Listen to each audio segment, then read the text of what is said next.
All right, so I have the great pleasure of welcoming on again. They've handcuffed me 2 weeks in a row now. Nah, this isn't a handcuff, but you did convince me last week to bring you guys back on pretty flawlessly at that. I said, yeah, we'll do this again soon. And Pat said, I'll see you next week. And just off that alone, I welcomed you guys back on with open arms. And I'm glad you guys are here because we have a lot to talk about. But Pat DiMartino, Bill Campi are back. We have a bunch to dive into, but let's start with this. How was the weekend, fellas? How are we doing? How are you all holding up? Well, it's great to be back. I mean, everything went sterlingly. I'm a little exhausted actually. I hosted some friends at my place in New York State. Did a lot of cooking and cleaning and overindulging in alcoholic beverages. So I'm regrouping a bit. Just rewatched the games this morning, so I'm excited to talk about them. Yeah, me and you both. Me and you both. Pat. Yeah, it was an enjoyable weekend for the most part. Sad on Sunday for multiple ways. Just Bills Mafia going down in such a inglorious fashion, and the Packers Bucks game was a pretty good game to really watch. Obviously, more enjoyable than the Bills Chiefs game, but not much to complain about. You know, it was a solid weekend for football. Certainly, the future is bright for some young quarterbacks. The future is bright for a lot of young quarterbacks. And speaking of, Bill, seamless transition right there. That was great. That was beautiful because we're going to talk about young quarterbacks, multiple at that. We'll try not to go off the rails too much here. We're going to try to stay on topic. This is beating a dead horse, like I told you guys before you came on, but we'll start with what the Jets should do at quarterback. We talk about this often, but with the Mel Kiper mock draft coming out and then projected to take Devontae Smith, a wide receiver at number 2 overall, I think we're all in consensus that is not necessarily a real option, but there is a few other things we can do. We talked before we got on air. There's multiple ways they can go about it, but let's start with Watson. What's the package you're looking at if they still decide to do this? I mean, it could take until the draft for anything to actually happen, but obviously this first has to be involved in that, but you got to do what? Both these first and next year's first? What's too much? What are you looking at? Like, what's the right size package for you in that deal? In my opinion, looking at all the analysts have said, well, it's going to take at least 3 firsts. I'm under the impression it's going to take 4 and probably a second or 2 thirds or a third and a fourth, something along those lines. I think it's going to need to be 6 picks, 5 to 6.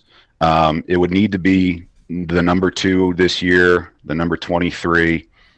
And depending on how they go, if they said, okay, we'll give you the number 34, then next year's first, I think they would probably have to throw in a third in the whatever to sweeten the pot type of thing.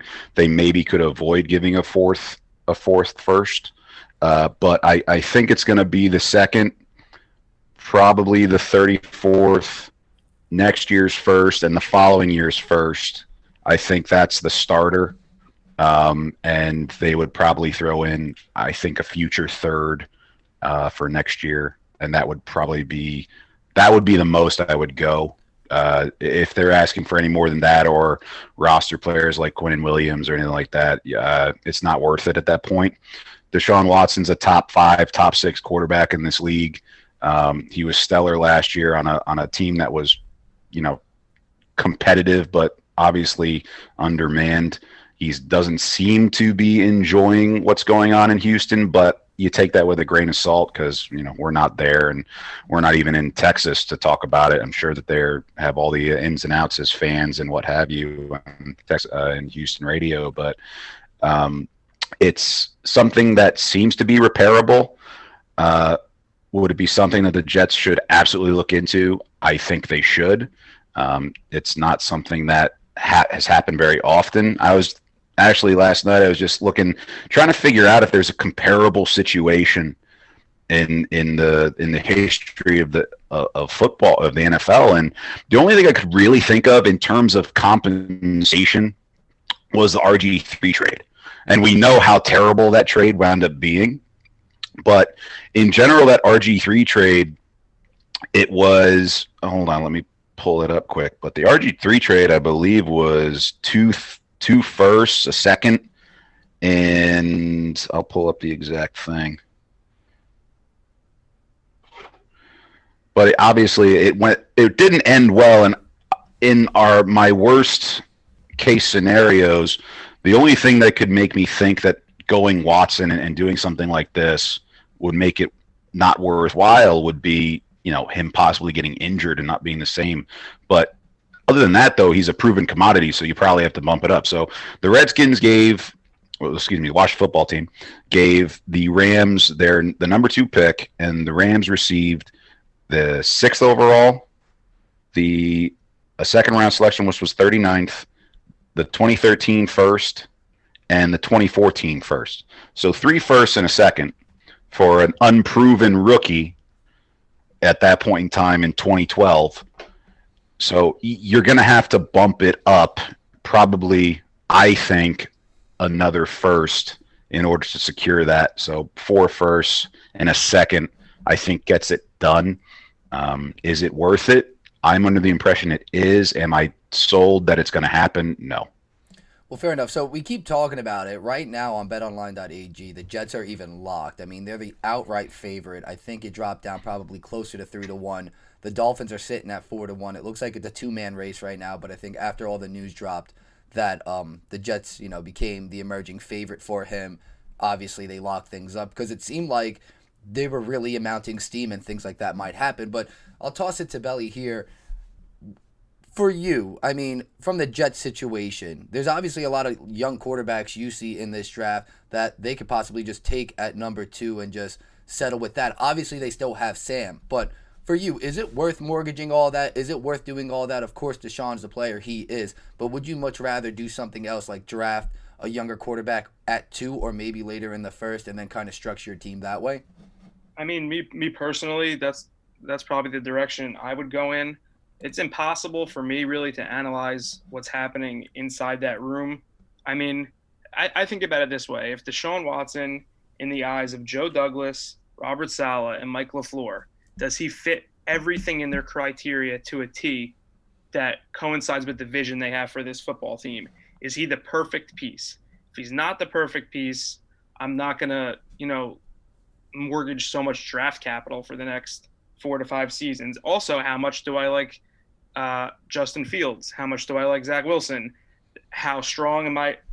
Joe Douglas, a big part of what he has to do is analyze how strong is the top end of these drafts going to be over the next 3 to 4 years. Like, how much is that pick going to be worth? Some drafts are stronger than others. I just don't think we have enough answers on the outside. But, that's the one position in sports that if you think he is the perfect fit, I think he happens to have a lot more flaws than other people do. That's a personal opinion. Again, if it's LaFleur and Saleh and Joe Douglas, all of them, if it fits the vision, I think you get it done, and it almost doesn't matter exactly how much you're giving up. That's my personal take on it. Well, go get your guy. I mean, that's ultimately it. I mean, if you know he fits everything that you're talking about, checks all the boxes, go get him. It doesn't matter, really what you're paying for him. Obviously, don't overpay, but at the same time, what's a few first if you're going to have your future franchise quarterback? And he is locked in on a contract right now. So there's that as well. You have some security there.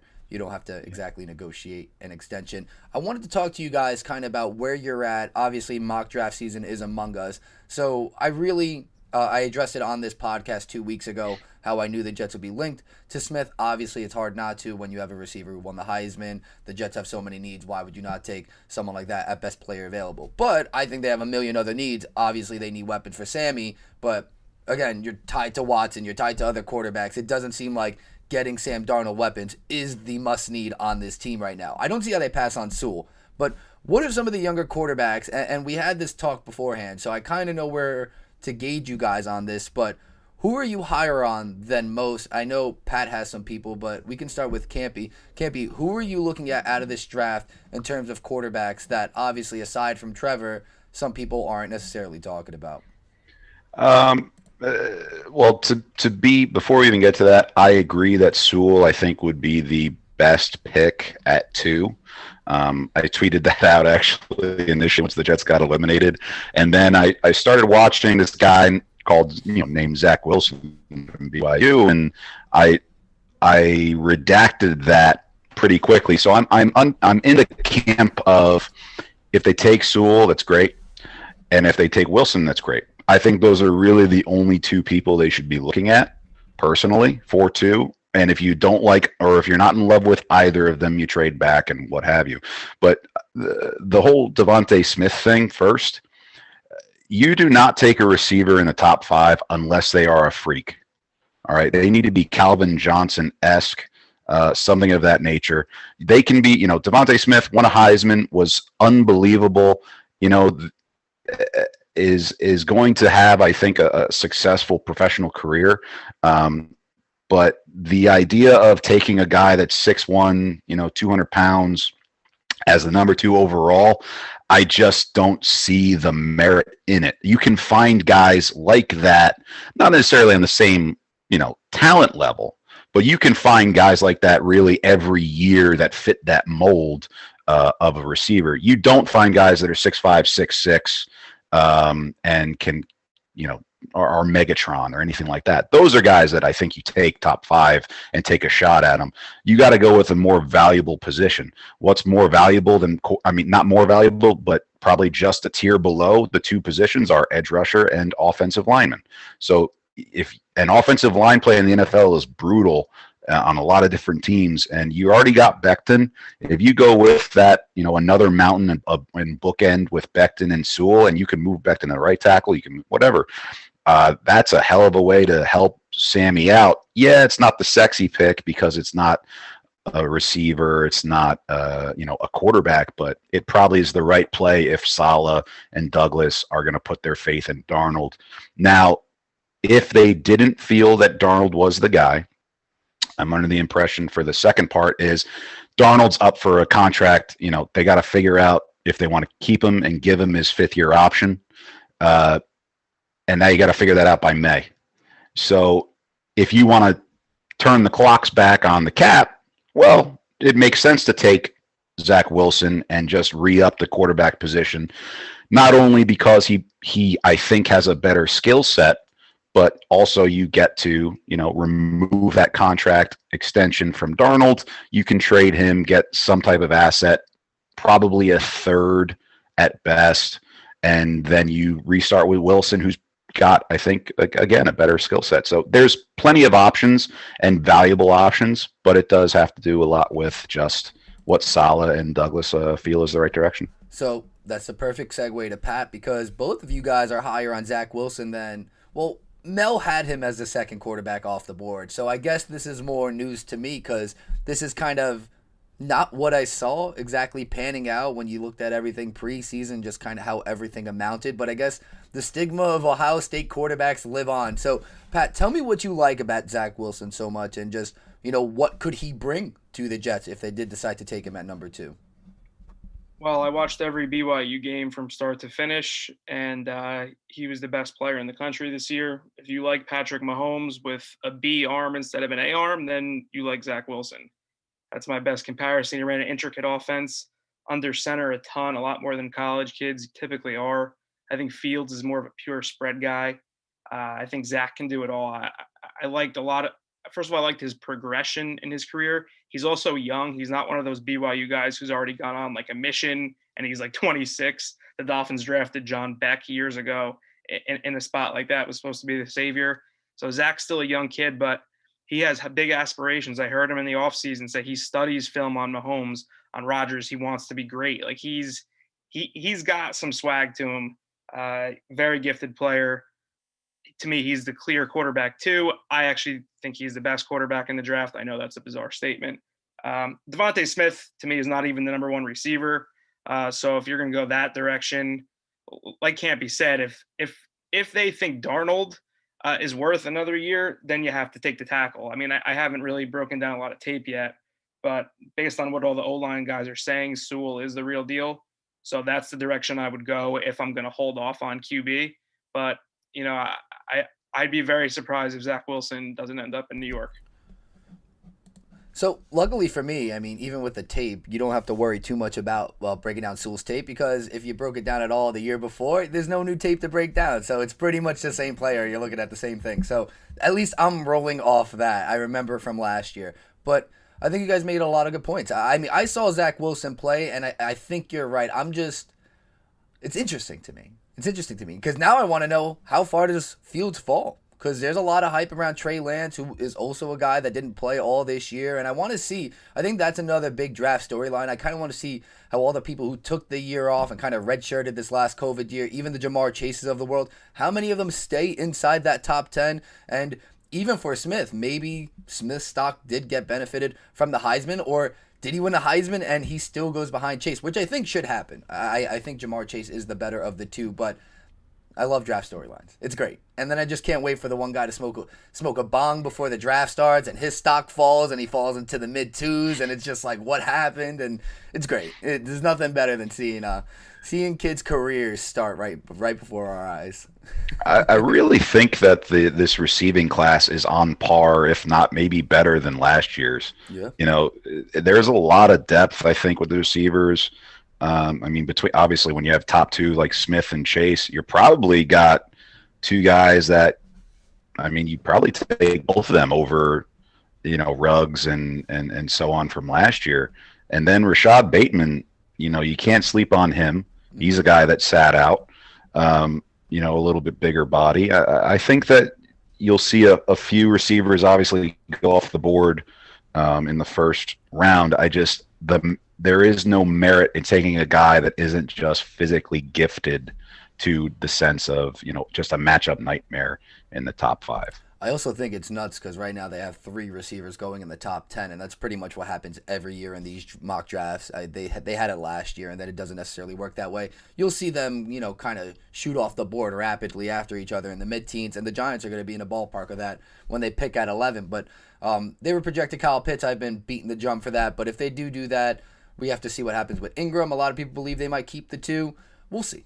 We will see, but this is not a Giants part of the show right now because I need some relief this week. We're going to talk about the Jets, and it's a lot better for me if we don't talk about the Giants right now. So let's move on and let's recap some of these games from this past weekend. And all of us kind of have a bit of a coaching background, and I think the hot topic and the hot take of this, we'll start with Green Bay and Tampa Bay, is ultimately Matt LaFleur decided to hand the ball back to Tom Brady without taking a chance to tie the game. Now, in that situation, they were peeking towards the red zone or they were inching past it. They decided to settle for a field goal, make it a 5-point game instead of an 8-point game. If they go for it, they decide to do what they do. Oh, they were definitely in the red zone. I Bleav they were inside the 10. If they decide to go for it, don't get it, still an 8-point game. They had 3 timeouts. I Bleav they had the 2-minute warning. Things could change. LaFleur decided to settle for the 3, give the ball back to Brady, and ultimately nothing happened after that for the Packers. So for you guys, is that the right call? Did you kind of understand what was happening? And is anyone else looking there like, it's Rodgers, Brady, but you don't want to give either of those guys the ball to end the game. If you have a chance, you got to try to tie it right then and there. No, as much as you're believing in Rodgers to do something with 30 seconds left, that Packers defense hardly did anything. They woke up in the second half, and I think that's ultimately why he believed in them. But if it was me, I don't care how well they did recently, I would not have made that call. Campi, what do you think? I want to hear your take first. Well, on LaFleur, I would have gone for the touchdown because even if you miss it, you have them backed up, on their own 8 or 6, whatever it was. And so if you don't get that touchdown, it's not the end of the world technically because they're pinned back. So you got to rely on your defense still to get a stop, which, and we'll get to it, but you got to rely on them to get a stop. You still have the 2-minute warning. You still have those timeouts. So it's not the end of the world, and the payoff is huge because you can score that touchdown, and then you got to convert that 2-point conversion to tie it.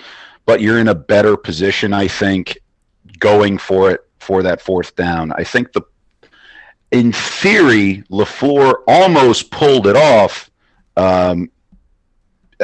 With that, and look, I understand that the call was the correct call for the pass interference and what have you, but it was shameful the fact that they called that in that scenario after they'd let those guys play the entire day. And I'm okay with that. I prefer it that way. If you let the refs put their whistles in their pockets and they do it all game, they have to be consistent. And so my problem with that was the fact that they decided to blow that one and call that one of all the calls that could have been called on both sides. I hate that. It gives me, it puts a bad taste in my mouth. in that scenario, just based off of, it would have been even better just to see it, end on whether Rodgers succeeds or not, against a pretty good defense. So I think you go for it in that situation, case in point. But, he looks like the GOAT, the bad GOAT, when he kicks it and they don't get an opportunity.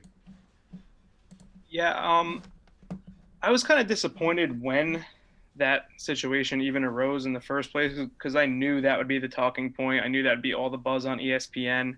And something that bothers me a lot about mainstream sports media, what people need to understand about that spot, it's literally a 51-49 mathematical difference, one way or the other. It could really go either way. It's not as clear as everyone's making it out to be. Number of reasons for that. Getting 3 there basically assures that there's not overtime. If you score, you still need to get 2. You still need to stop Brady from going down the field and kicking a game-winning field goal. You still need to win the game in overtime. A lot of things still have to happen. I probably would have gone only because I thought at that point Green Bay had the advantage in the game.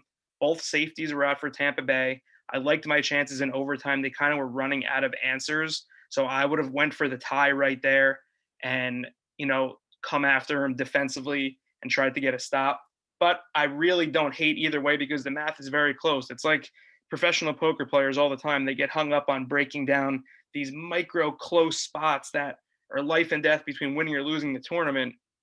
Well, when the real errors occur, when you make the 90-10 mistakes, like not the 50-50 ones. And I think Green Bay made a ton of mistakes in the game that were much more egregious and glaring than, a coin flip-esque decision. First of all, Rodgers has to execute on 3rd and goal from the 8. They're in man under 2 deep. You have to scramble in man under 2 deep. He had a lane. Take it off and go, man. If they get down inside the 5 there, first of all, he's scoring. Let's say he doesn't. If he gets to the 2 or the 3, they're going for it. Also, they've gone for 2 once in the game already, failed. They ran a few 3rd and 2-ish plus plays that the Bucs had good answers for. The one where Adams came in motion, then he retraced.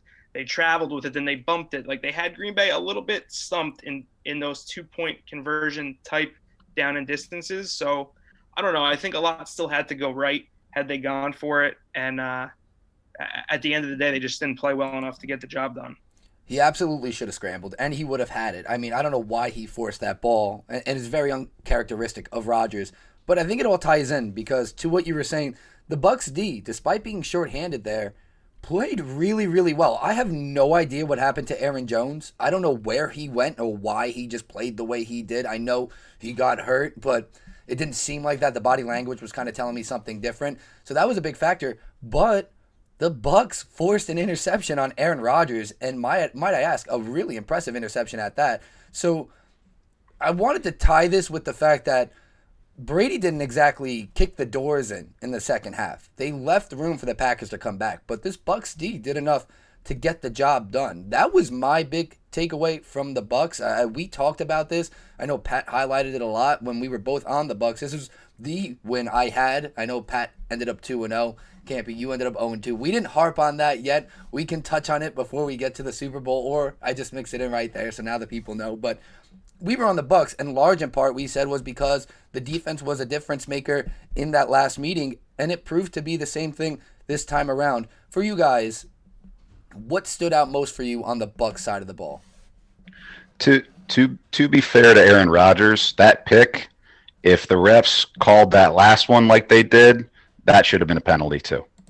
So I think Rodgers really played a fantastic game. I don't think he can get much better than what he did. I'm leaving out that end where he should have scrambled, and I agree with Pat with if they're inside the 5, I think that LaFleur doesn't even blink, and they do go for it at that point instead of being outside of it. It would have certainly made it an easier call.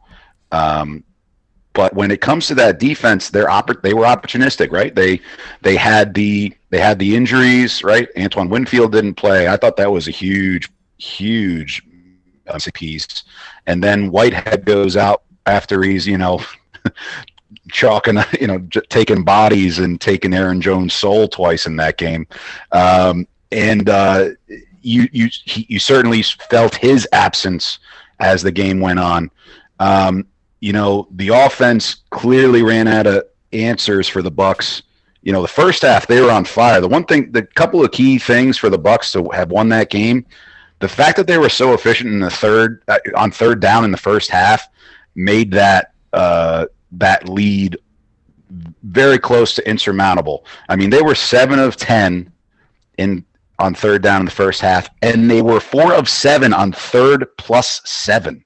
Like, that's crazy when you're able to do stuff like that and convert those. That's disheartening to any defense. So I could understand why the defense was a little off kilter, but and then the defense, the Bucks defense steps up. They're able to get that, obviously the pick, whatever you want to think about it, but they get a pick out of Rodgers, and then they force 2 fumbles, Whitehead, and the second one being very valuable because it gives Brady, again, another short field in order to convert a touchdown to start the second half. So, and obviously the third point I wanted to bring up was Kevin King.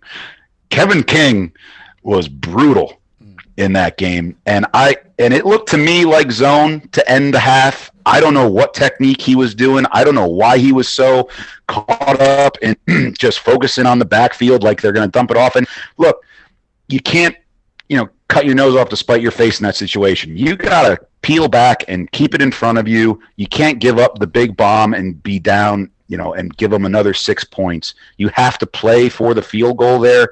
Kevin King was brutalized all day long. He's definitely a liability in that secondary. I would not be shocked if, the Packers address it in the draft just to try to get another corner player. But he was a liability to the highest degree. You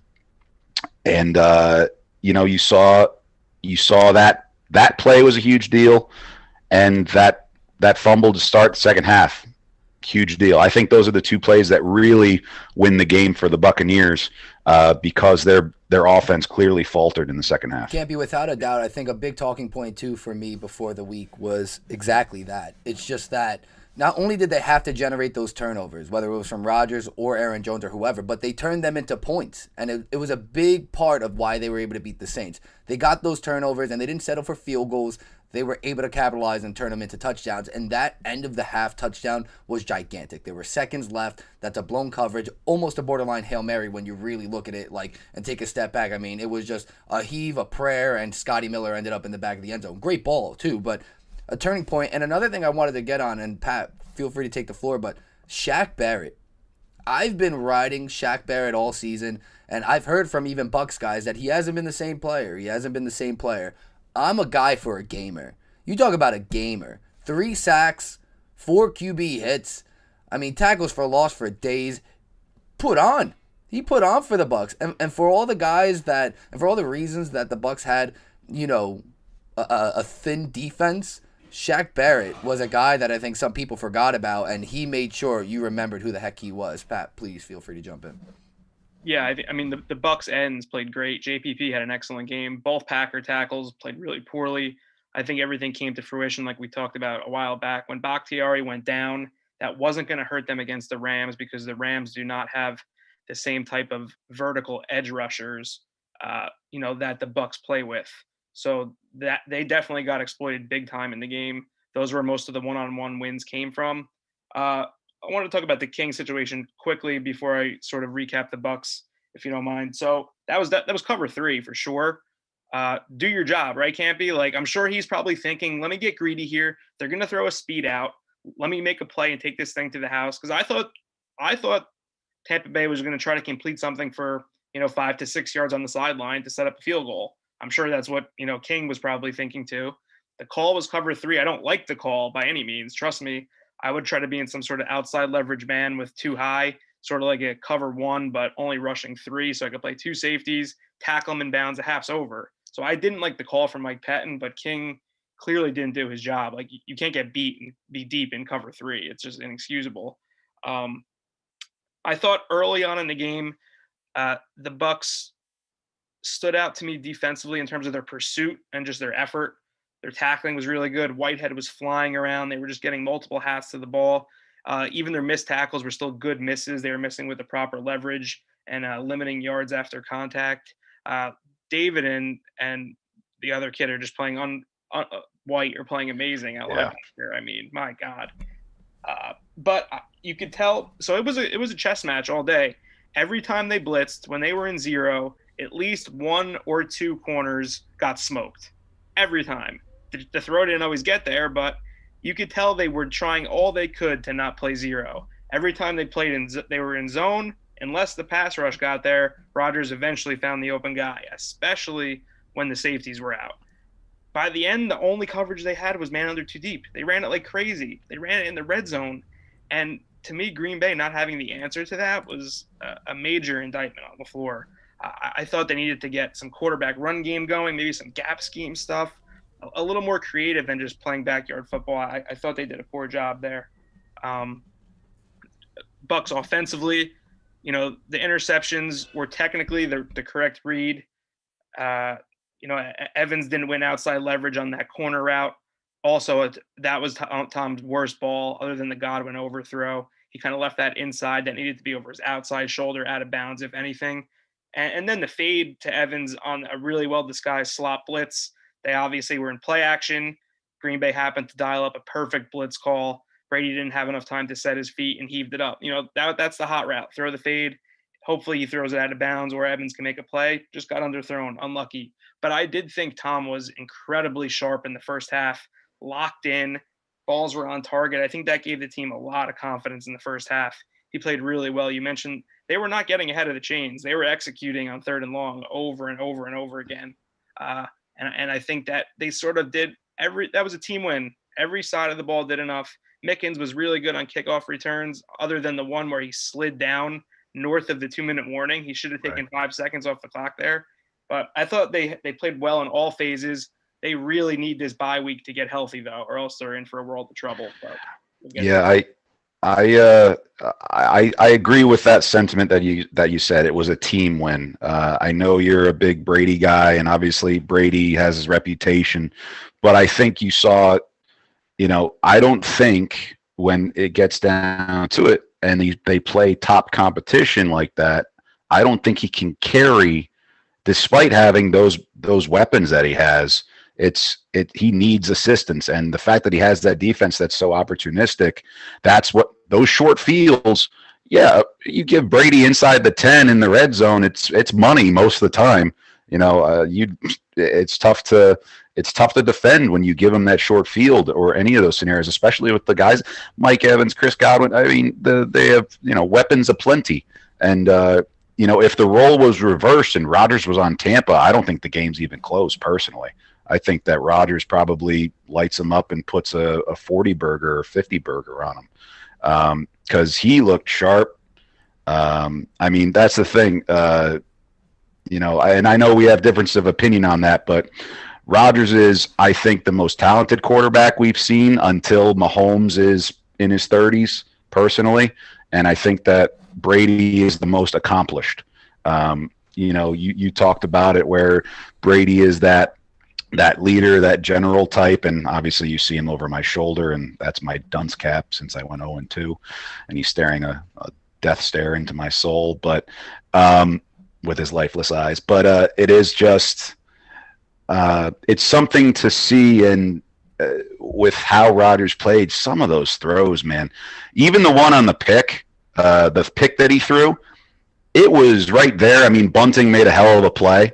But he's putting it, the way he's able to put the ball just in those places where it's really just it's his receiver or nobody else. Yep. It's fun to watch. Obviously, they missed Bakhtiari, and it was almost a very cool comeback. I'll tell you that. When the Bucs offense sputtered, the Packers, the one problem they had is that they didn't capitalize enough on those picks. I know the picks were on the Packer side, of the field, and if they could have maybe flipped field position or gotten a field goal out of one of those, I think they wind up winning that game. But Bucs defense held tough, and that proved to be the difference. I mean, it's not every day you get Brady to throw 3 picks, and when you don't convert and put points on those picks, it's a tough tough game that you're going to have. We talked about it a little bit last week, though, but these Packers letdowns, I mean, it's almost stereotypical at this point in the NFC Championship. It's the same thing every time. The defense doesn't get the job done, and the offensive line kind of just implodes. It's almost not really on the weapons, even when you look back to Favre. Favre was a little more crazy with his interceptions, but last year was exactly the same against the Niners. They just got gashed in the run game instead, but still, it was where'd the D go? For me, I understand the layout of the Packers. I mean, they really are who we thought they were. But for me, I look at it as how much longer can they do this? How much longer can Rodgers do this? I mean, it's really the same story. I mean, yeah, they have enough to get to the dance, but to fall one game short, bridesmaid never a bride at this point. I mean, they already drafted a quarterback in the first round last year. It's just when's father time coming? Obviously, it's not coming for Brady anytime soon. The guy, I don't even know what's going on with him. His chiseled cheeks, he's had more work done than anyone I've ever seen in my life because he looks spry, even for the weather being as cold as it is. But to circle it all together with you guys here, I mean, let's talk about the Packers again. What, for you, is this kind of it? I mean, can they repair this? You mentioned they're going to address the King situation in the draft, but is that enough?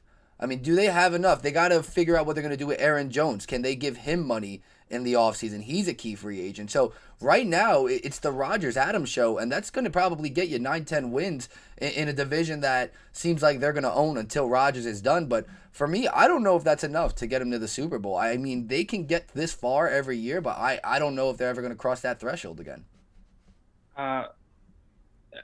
To me, their main issue is that they're more focused, at least it's because of who their leader is. They're more focused on external talents than internal talents. And those are two very clearly defined things. Urban Meyer talks about it all the time. Yes, ball placement, athleticism, pure passer, Rodgers, top of the list. He is not an elite alpha leader. He is not. I've seen it time and time again. He does not rally the troops. The Bucs had 6 incredibly critical drops every single time they pan to the sideline after the drive. Brady's in their shit in a positive way. Rodgers has that mopey look on his face where he snaps off his chin snap. He thinks the coach is an idiot. He thinks he's the smartest guy in the room. I'm just not his biggest fan. I guess I sound super biased, but whatever. I know he's a tremendously talented player, but when they won their Super Bowl, they had Woodson on that team. Who else did they have? They had leaders. I think the Packers' issue is leadership more than anything else because they have not handled adversity well. I don't think it's forget Clay Matthews. Clay Matthews was a manimal. And a great leader. Yeah, a great leader at that. Yeah, you're right. So, yeah, I disagree with that. I mean, the fanciful thing is Brady doing all this, that, the other, but Rodgers doing the same thing for Zadarius Smith on the sideline. So I think it's very much in the eye of the beholder. I don't see him as a negative. I do see him as a leader. He has his quirks and his sense of in his personality, but when it comes down to ball, he does just fine. Yeah. And you know what? The man gives the team confidence because his playoff performances are top notch. The guy he has over 100 QBR in his playoffs. The guy is a gamer, and that's all he does. He just throws dimes and strikes. And whenever you got him at quarterback, you got a shot at winning. And I don't think his skill set is going to be declining, barring injury, anytime soon. Personally, I think Brady's in more desperate mode. I know that you saw those throws, Pat, and we may, again, like I said, maybe just difference of opinion, but I saw a guy that definitely wasn't as comfortable as I think you think he was. Just he seemed to short arm a couple of those things, a couple of those throws. The one to Evans in the post, right? Just it's a tough throw, to be fair. I mean, it's a tough throw, and he just barely misses him. And obviously a well-timed blitz, all those things. He's certainly not the same player as he was, I think, since they lost to the Eagles. I think you're going to continue to see that decline in his arm strength. This year, he's been stellar. I think that by next year, I think you will continue to see those skills decline.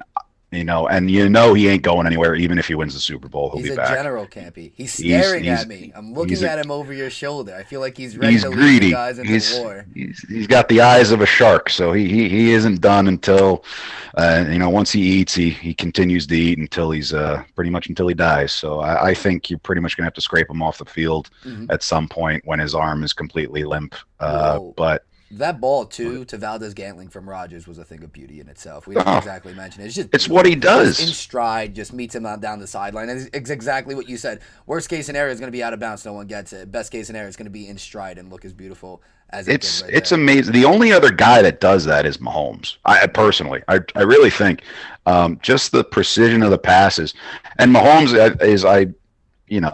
is unquestionably the best quarterback, and I think eventually will go down as the best quarterback to ever play, just in the sense of what he's doing at such a young age.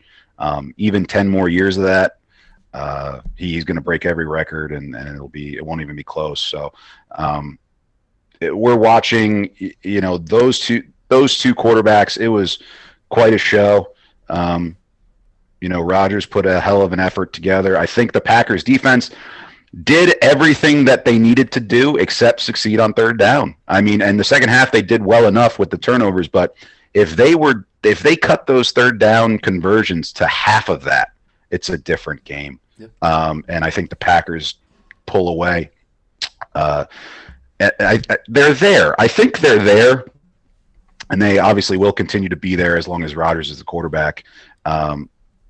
But yeah, it is disheartening to be a Packer fan and to see them do so well in the regular season and just falter. I will say this, though. It's not the same team that played the Niners last year. That was not the same game. I think that's not the same comparison at all, because they were run up and down the field from the very get-go in that game. Yeah, it was disheartened. Yeah, absolutely. And, the Niners might come back and be another tough team next year, and who knows, and recover. But they've improved. When you look at all the stats, they were a top 10 defense, believe it or not. Yep. Now, that also depends on the quality of opponent and everything, but they're not far. I think they need to shore up that other corner spot. I think Alexander is a top 5 corner. Zadarius Smith and Preston Smith didn't quite have the same year they did last year, which hurt them. But I do like the progression of Rashawn Gary. He's proven to be actually quite an impact player. Jersey boy. So yeah, absolutely. Jersey's finest. And Kenny Clark's, a top 5 D tackle for me. So I don't think they're far off. They'll continue to be a top tier NFC team. They just got to put it together. So fair enough. We'll wrap this up. I know it's been a long time on this topic, but I personally believe that although they are not far off, I would agree with that 100%. And also, I'm not trying to call Rodgers a dog shit leader. He's just not elite to me. Elite in that area is a little bit different. That's TB12, 10 Super Bowls. That's what an elite leadership looks like. I think this little gap that they have to bridge is the hardest part. I just think they're not going to be able to get there with this particular core unit. Mike Pettine's vision's a little bit different. LaFleur and Rodgers clearly have a little bit different visions of the team. You look at the draft, they took linemen, fullbacks, H-backs. Like, he wants to pound the rock like he did with Tennessee. Rodgers is a spread guy. I just think I actually think his days are numbered in Green Bay. I think they're going to go in a different direction at some point. I just think the writing's on the wall too, Pat. I mean, it just makes no sense with how they drafted. That's the big thing for me. It doesn't really add up with what their plan was since LaFleur has got there. So that's the big thing. Also, I wasn't exactly comparing them. It's just that the fact that I like that you don't need to put analytics to it at all. You could just say, yeah, this team will always get there, but they'll never make it. And it's just like it'll eat people because it's just right. I ended up being right. I wanted to tie in, though, because we'll transfer over here to the Chiefs game. One thing really quick. Yeah. I don't see them getting rid of Rodgers. I really don't. They would be a huge dead cap hit if they got rid of him this year. I think he's there at least one more year, if anything. And Aaron Jones is always a goner. I don't see them resigning him. I think they feel – and to be honest, I liked what A.J. Dillon brought to the table in the second half of the season. I think him and Jamal Williams can do enough of what Aaron Jones does. But Aaron Jones would be a nice pickup for a team, absolutely. But, yeah, Aaron Jones is going to – I don't see him coming back to Green Bay. Campi just likes those chunky thighs of AJ Dillon. Yeah, I mean, I could see both those things being accurate. It's just a weird situation. I mean, he probably does stay, but you just have the lingering Jordan Love, who was never even ready to play this year in a single game. That's just there. I'm not sure what they're going to do with that, so that's something to look at in itself. But to compare Mahomes to Rodgers, I think that's the most seamless comparison there is, really. I mean, before Mahomes, there was Rodgers. But now Mahomes, man, I think the most dangerous thing you can do to the Chiefs and Patrick Mahomes is decide to score first, which we thought I think the Bills would do and start early. Literally take any lead whatsoever because you're just going to ignite just this fire under him. They were down 9-0 and out of nowhere pure dominance just took over. I mean, the game wasn't really close after that and kind of happened really fast for the Bills. I mean, they had a lot of momentum and things went spiraling out of control, and I really can't put it any other way other than who the heck can keep up with the Chiefs right now? I mean, it is insane. Week after week, you just see no one keeping track of Tyreek Hill. I mean, good luck. Really, good luck guarding him. Kelsey, I remember we made the joke, Campi. I was like, he hasn't even done that great yet. You're like, he had 8 receptions for 100 yards. I'm like, yeah, but he didn't get the touchdowns yet. And 2 touchdowns, 13 catches, 118 yards. I mean, doesn't get much better than that. That was the explosive game I was talking about. Pure dominance. I think he had 8 receptions a quarter and a half into the game. I mean, so how are you going to stop this team? And so before we even get to, because we can just jump to the Super Bowl at this point, because we were already talking about the GOAT debates with Brady and Mahomes, and I'm so happy we're going to get that. Let's talk about this game in general, and we can start with you, Campi, if you want. We were disheartened. Pat was right. He can take his victory lap on the Chiefs in a second, but we were the wrong ones here, and we're kind of disheartened. We wanted this one for Buffalo. So Sure. Where do you think they went wrong? What happened? There are a couple of things. So basically, and Pat talked about it when we did the review of the game. And like I said, we were pulling for Buffalo, just Western New York in general, just to get to the mountaintop one time. I was talking to my wife when it was going down. I was like, at the end of it, I was like, well, what would you rather have? Would you rather lose this game or go to the Super Bowl and lose it and then bring up those memories of the early 90s? So, I mean, it's a tough one to swallow, but I think that, the AFC East is still very much their division. I'm sure they'll be back next year. They got, Allen took many, many strides in improving, and I think he will continue to do so. The 3 keys to that game, in my opinion, Chief defense did enough to pressure Allen and get him uncomfortable. Spagnuolo is a master of scheming, it seems, to get those blitzes to come through. His defense is not, I Bleav, it's not of the greatest quality, but he gets the most out of his guys. And the Chiefs' offense is a cheat code. It's Madden cheat codes, basically. Hill is just ridiculous. I mean, obviously, Cheetah is well warranted. The fact that him and Kelsey broke Chiefs postseason records in that game definitely hurt the Bills fans, I think, a little bit more. But Kelsey getting 13 catches and Hill, I think, 180 plus. There's nobody in the league that can cover that guy, I think, one-on-one. And either of them. One-on-one, it's pretty clear. His biggest play, they lost him in zone, but he knows it. It's very understated to me that Tyreek Hill, everyone just calls him the speedster. His route on that was incredible. He knew exactly what the coverage would be. They all kind of shuffled to him. He just waited to sit, and then he's just so purely fast with his acceleration that, boom, he's just going to dart. If you're flat-footed a little bit, he's going to be on the other side of the field. No one's there to cover him. It's like the Flash. It's that fast sometimes. His acceleration is out of a storybook. Yeah, absolutely. And the third and final thing, and possibly the most important thing, was, and I'm a big Sean McDermott fan. I love the culture he's brought. I was very disappointed in his decisions to kick field goals. That field goal before the half, I thought they should have gone for it. And you got to be aggressive when you're playing a team like that, especially when they were going down, it seemed, at will, those 3 straight possessions after being down 9. You could feel the game slipping away. And if they get a touchdown there and they go out and get a stop in the second half to start, whether it's a field goal, which they held them to, or an actual stop, it's well within your reach. When you don't go for that and you kick the field goal and still a 2-possession game and the Chiefs get the ball back, or you do hold them, great, but then you decide to kick a 20-something yard field goal again.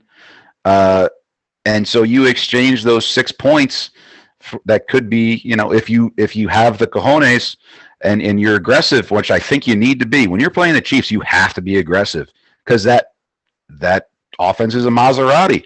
Once they get going, they just don't stop. And I was very disappointed in that. I think he'll learn from it. I think that's something that comes with the territory a bit. But I was very disappointed in the lack of aggression in the play calling. I think when you're in that situation, when you're an underdog, you got to go out and you have to do something to put the top dog on their heels, and they just didn't have it with the decision making.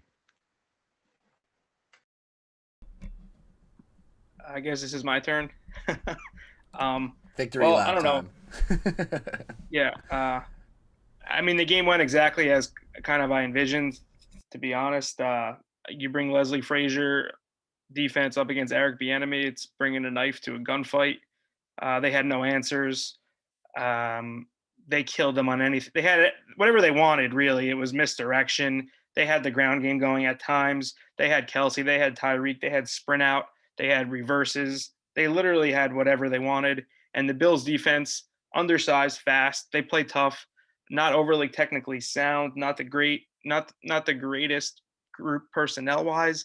And I referred to against the Colts and the Ravens, they did well when they knew what was coming. And the Chiefs, if anything, keep you on your heels. You just better read your key, do your job, play fast, play physical, play hard. And the Bills, I thought, were guessing at times. There was just so much open space for these Chiefs explosive playmakers to prance up and down the field.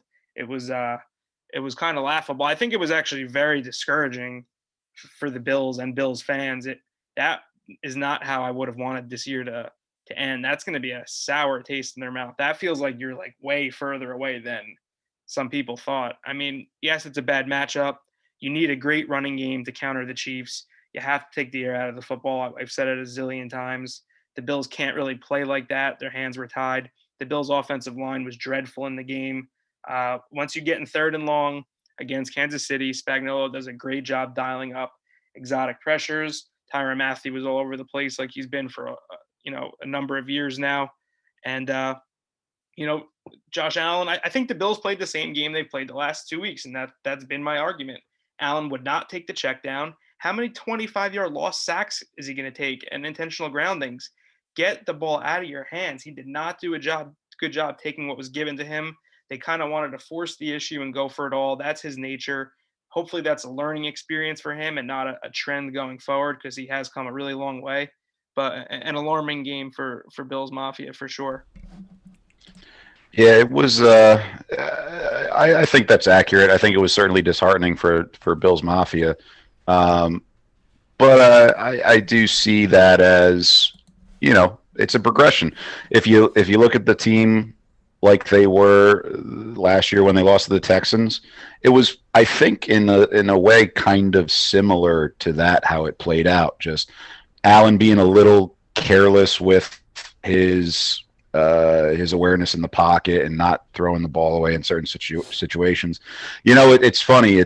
When you're that big of just a stud and you can literally stiff arm 300-pound men and have them repel off you, it almost becomes a detriment when you just don't want to get rid of the ball and do the heady play and just want to hulk out and throw these guys to the side sometimes. So he does need to learn that. I think he will. Obviously, as you get older and your body starts to break down, not be quite as large and in charge, you have to adapt or you will soon perish. So I think he will. I think it's just something that it's a learning experience. They made the AFC Championship, but hey, the AFC goes through the Chiefs. It's pretty clear, and it goes through Mahomes for the foreseeable future. So it's an uphill battle for everybody in the AFC. It's not just the Bills. Yeah, without a doubt, Pat. I did like your point because I think the reverse. I mean, you talk about good coaching.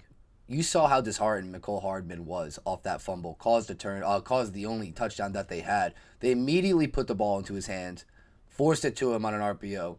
then gave them the reverse, which was probably one of the biggest, most explosive plays in the game. And they really were doing anything they wanted. And the Bills almost just didn't stand a chance defensively. And the other point, and I'll let you jump in, was that running game. We talked about it, but the running game was non-existent other than Josh Allen. And again, it's not their fault. I don't know if they had Zach Moss, it would change very much, but you're not going to do anything to the Chiefs if you try to play their game, if you try to do what they were doing. And even with Josh Allen having the arm he has, he wasn't exactly playing the smartest game to what you guys said. So, I mean, you got to play perfect. It is insane how good and flawless Mahomes can play sometimes. His QB numbers were absolutely ridiculous. Everything was almost over 100. He didn't turn the ball over. He had like 300 passing yards. It's like you can look at everything. You wouldn't know the guy was concussed with an injury. You had no idea. So it's insane how good they looked for a team that started down 9-0. They took a quarter off.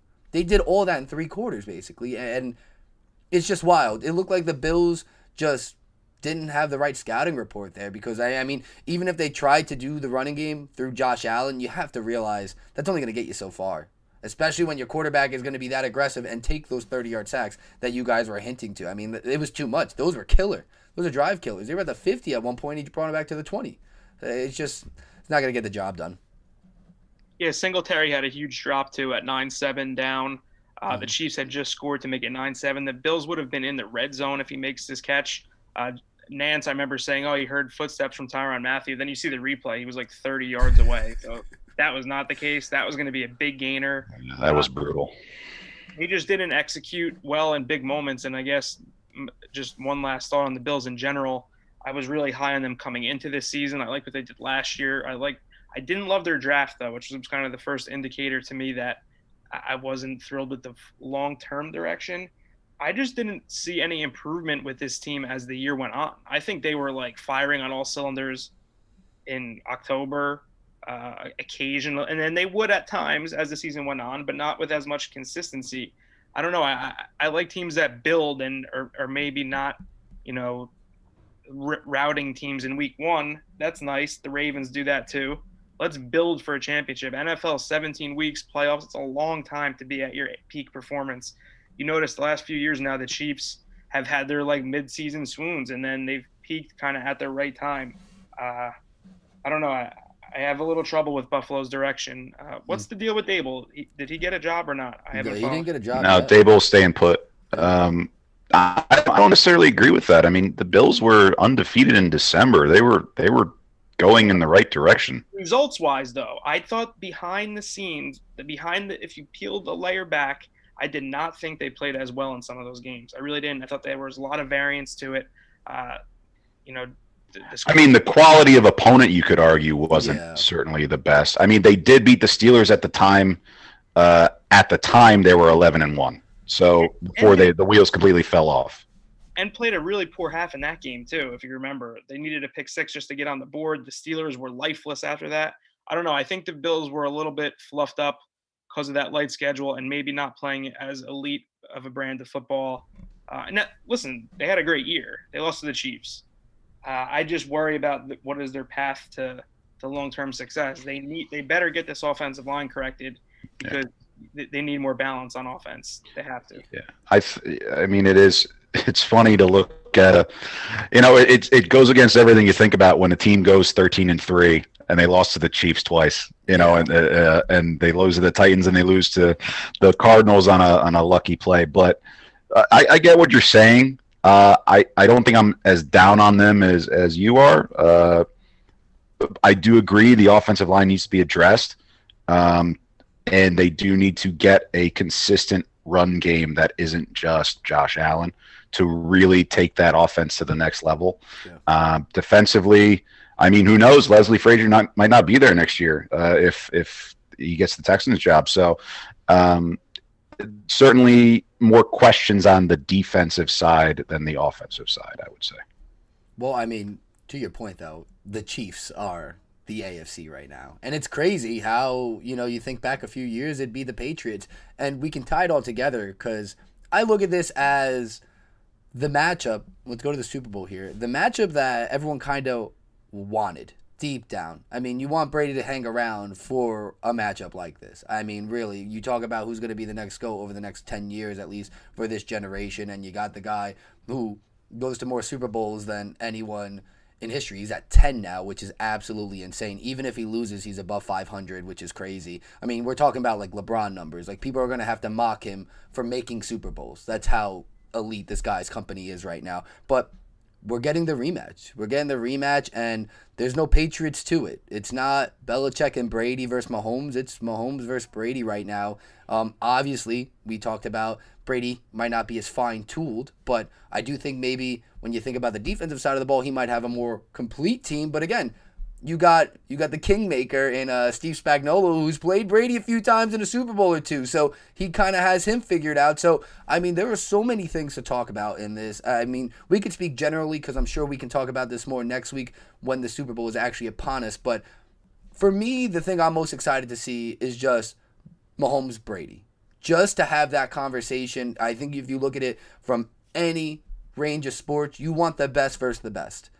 And we've been able to get that in terms of the quarterback position. Whether you can say the Bucs were the best team in the NFC can be debatable, sure. But these are the guys. And a lot of people hate Brady, but the hate's his motivator. And he got there. And now they're the first team to host a Super Bowl. They're going to be dogs in it. It's going to take everything in my power, being that I have a futures on the Bucs, to not bet a home dog and Brady in the Super Bowl. But just talk to me, guys. What are you looking forward to in this game, and what are you most excited to see?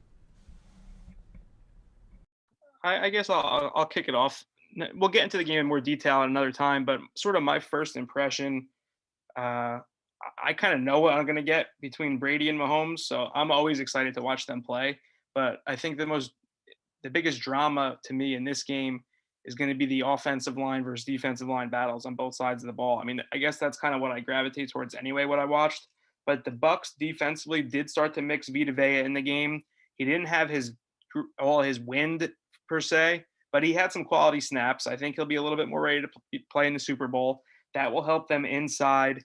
The Chiefs losing Eric Fisher is a big deal. Now, they've played games in the regular season without him. What they've done is they moved Mike Remmers from right tackle to left tackle.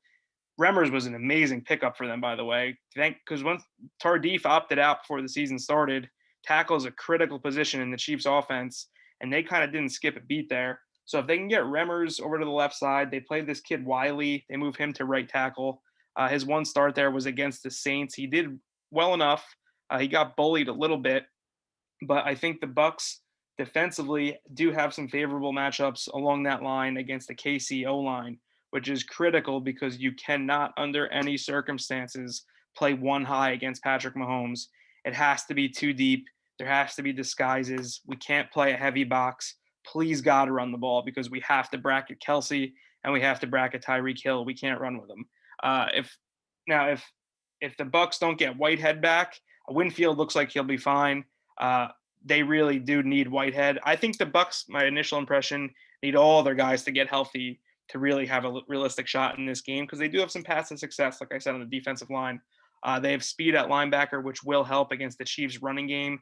I think it's a good matchup, White and Levante David against sort of that misdirection counter game that the Chiefs do.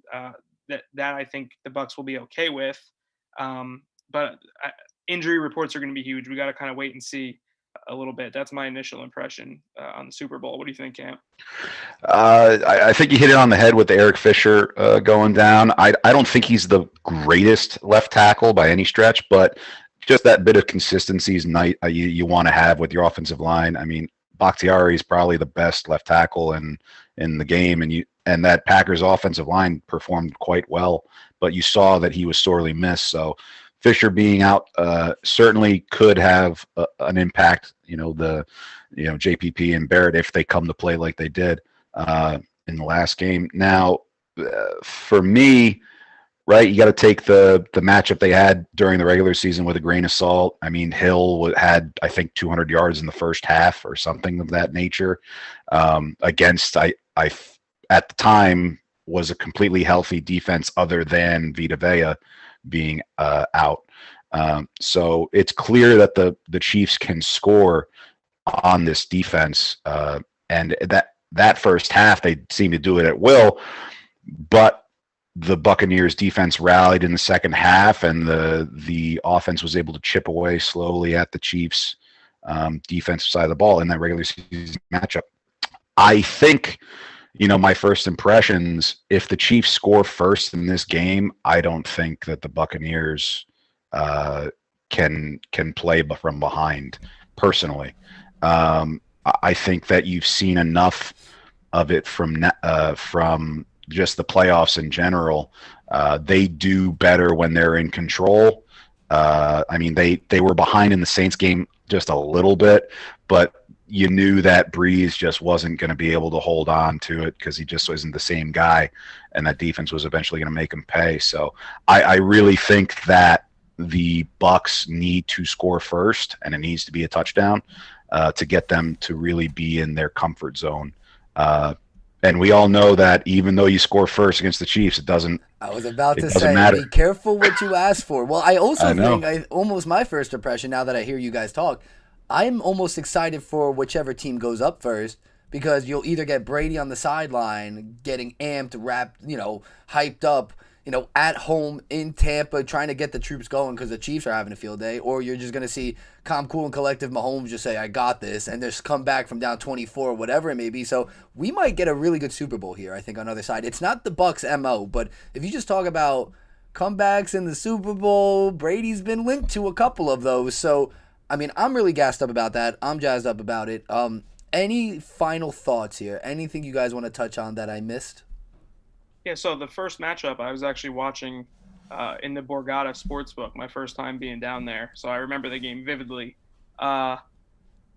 In spite of the ridiculous compilation of yardage and Tyreek going for a trillion yards in the half, the Chiefs ended up the game with 27 points. I watched a little bit of that, and that's actually that's great if you go all the KC to 27. Yeah. I watched a little bit of the game today, the all 22 stuff, and that lateral quickness of the Bucs defense was useful in the red zone. A lot of short yardage stuff that Kansas City does offensively comes off jet sweep action. They rarely line up and run ISO at you. You know what I mean? So they are kind of vulnerable in short yardage. Now, they execute at an extremely high level. They're a great short yardage team because of the design.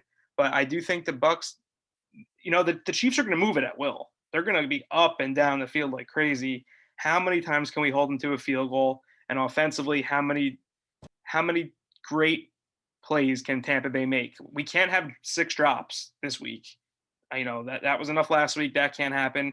The Bucs have to play their best game offensively, and the defense kind of has to doing its thing. They keep having to they have to keep digging in the red zone. They have to keep running through the football, playing with great effort, great technique. So I agree. I think it's going to be an excellent football game. And I have a Chiefs future, so I'm biased the other way, but I'm already thinking about, hedging out with some. When you were talking about the first meeting, and I forget that they played this year, which was a 3-point game, it all kind of came to me there for a second. But I thought you were talking about when the last day played, when it was Pats Chiefs in the playoffs, and that game was decided on an offsides, wasn't it? A defensive offsides on the Chiefs. D Ford. Yeah. Yeah, D Ford. That came back to me. That was a wild game too. Came down right to the wire too. Absolutely. No, it's going to be. I think it will be a good game. Would it shock me if the Chiefs got out to a fast start? I don't think it would. But just like I was saying last week, this defense is going to keep them in the game at some point, and we've seen that. They are the driver. I think that as that defense goes, whether it's through turnovers or holding offenses to a field goal when they need a touchdown, or just getting them off the field when they need it. They just seem to do it. Devin White just wreaks havoc, and Levante David has been consistent at that position for, I think, 10 years now. So the secondary is going to be tested quite a bit. It's going to come down to a lot of that, just like Belly was talking about, with just those edge pressures and being able to get a vertical pass rush going. But at the end of the day, you roll with the hot hand, or you roll with the guy who holds all the cards, and that's Mahomes. So I wouldn't feel comfortable betting against Mahomes. You don't want to bet against Brady either. I love it. This is going to be such a back and forth thing. Yeah, I'm biased too, but we already know we're hedging, Pat. It's okay. We know we're hedging, so I'll be on both sides either way. I'm a prop guy. Just wait. Just wait for my I'm going to convince you to bet an Anthony Sherman touchdown at some point, and you're going to be like, no way. And then I got it on Kyle Juszczyk last year. I love my fullback touchdown. So wait for that. But guys, this was great. We killed it. Hopefully the stream was up and running beautifully, but thank you guys for coming on as always. You'll be back. Nothing to really plug here, but thanks for coming on. Thanks for being a good sport, Campi, even though you had a good Hey, you know what? It is what it is. I doubt I'll be a goose egg in 2 weeks, but we'll talk about that next week. And I know you'd love to look at that American Psycho behind me, getting to see him on the pod. I'm sure all the viewers that maybe on YouTube will have nightmares, but he's got a killer instinct. There's no doubt about it. So thanks for having us, Rod.